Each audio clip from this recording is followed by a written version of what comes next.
Zaman diçe, kültür diçe. Garip edin garip merhaba Kürdi bakmış. Bu evi kim? Hambara ve çırbıkni.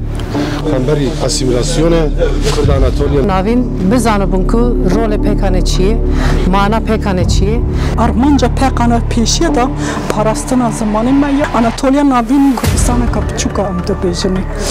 Geleme gerek ve başvan bıke. Lehemberi Asimilasyonu kreş. Selmati mejandın ne geçti Armanca, ne geçti davi.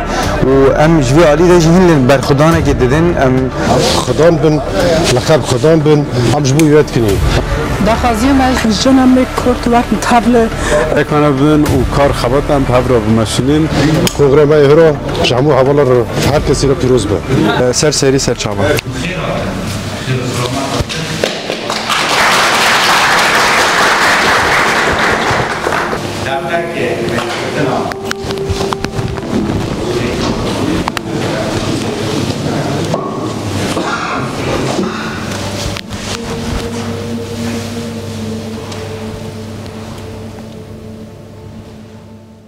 Paradigma xoye درونی آنجیده استراتژی آن کوچیکت ویزیونا کرد جبل کو nakokiye tavaya roşalata lavarası.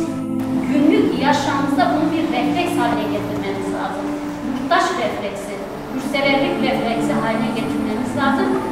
1950 yıllardan sonra sanayinin gelişmesi, üretim araçlarının değişmesi, okullar, üniversiteler, Avrupa teknolojinin gelişmesiyle asimilasyon hızla yayılmaya başladı.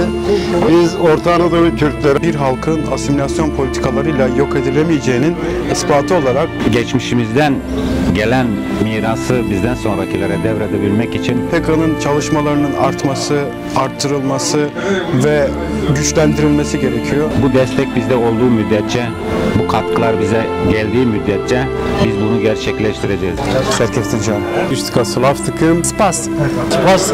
Spas. Serseri serçava. Şarbaş.